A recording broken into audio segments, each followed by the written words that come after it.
Basically हमने एक छोटी सी मीटिंग ली अभी अभी हमने यूथ को कन्वे किया नहीं है। बहरहाल ये बात है कि हमने जो हमारे क्लोज फ्रेंड्स हैं हमने उनको बुलाया है। जी। हमारी मीटिंग का मकसद ये है कि जो हमारे डिप्टी कमिश्नर आज़ाद असद थे, जिनको पिछले 3 महीने पहले अपॉइंट किया गया था डिस्ट्रिक्ट पुंछ में, जी, हमारे जी। लिए बड़े अफसोस की बात है कि जब भी कोई ऑनेस्ट ऑफिसर जब डिस्ट्रिक्ट में कोई काम करता है या डिस्ट्रिक्ट की तरक्की के लिए सोचता है तो उसको सियासी तौर पर उठा लिया जाता है। हम ये कह सकते हैं, हमें बड़ा अफसोस की बात है, एक तो हमारी नाअहल सरकार थी, जो जम्मू कश्मीर के लोग भी देख रहे हैं कि कितनी नाअहली से उन्होंने काम किया है, लेकिन हमें एनएन वोरा जो हमारे नॉमिनल हेड हैं हमारे स्टेट के, हमें उन पर भी बड़ा अफसोस आता है कि अगर डिस्ट्रिक्ट पुंछ के लिए अगर आपने कोई एक अच्छा ऑफिसर IAS ऑफिसर हमारे लिए भेजा था, जो उन्होंने 3 महीने के टेन्योर में इतने अच्छे काम किए, जो इससे पहले जितने भी डिप्टी कमिश्नर आए उन्होंने कोई काम ऐसा नहीं किया अभी तक।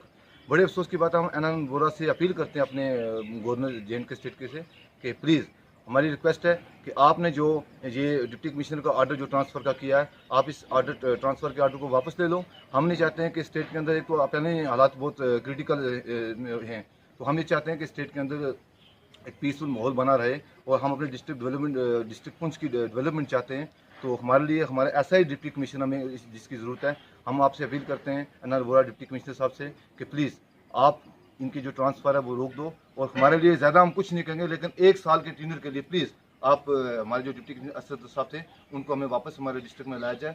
अगर ऐसा नहीं होगा तो ये जाहिर सी बात है, प्रोटेस्ट से तो कुछ बनने वाला नहीं है। तो मैं ये चाहूँगा कि मैं एक पीसफुल तरीके से मैसेज देता हूँ, अगर प्रोटेस्ट की ज़रूरत पड़ी तो मैं एनएन वोरा साहब से ये क्या देना चाहता हूँ कि आप हमारे स्टेट के हेड हैं, एक तो स्टेट की गवर्नमेंट ऑलरेडी वो डिमोलिशन हो चुकी है, तो हम ये चाहते हैं कि आप डिप्टी कमिश्नर को वापस करें। अगर डिप्टी कमिश्नर साहब वापस नहीं आएंगे तो अभी हमारे प्रोटेस्ट भी हम मीटिंग ले रहे हैं, तो मुझे ऐसा लग रहा है कि ये डिस्ट्रिक्ट पुंछ के अंदर बहुत ही क्रिटिकल और बहुत ही हालात कशीदा हालात हो जाएंगे। तो हमारी ये रिक्वेस्ट है कि आप डिप्टी कमिश्नर को वापस ना आएँ ताकि डिस्ट्रिक्ट पुंछ की डेवलपमेंट हो जाए। शुक्रिया।